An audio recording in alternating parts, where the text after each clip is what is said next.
Ah, mira, aquí reparan lavadoras. Yo tengo la mía jodida, vamos a ver. Buenos días, oiga. Buenos días, dígame. Aquí reparan lavadoras.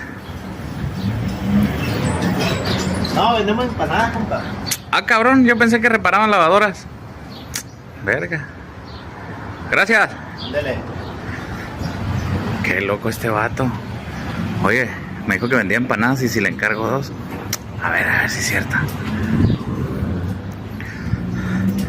Oiga, ¿me da 2 empanadas? Ah, ok, está bien. Qué loco este vato, güey. ¿Ah, qué le A ver. salsa? ¡A la verga!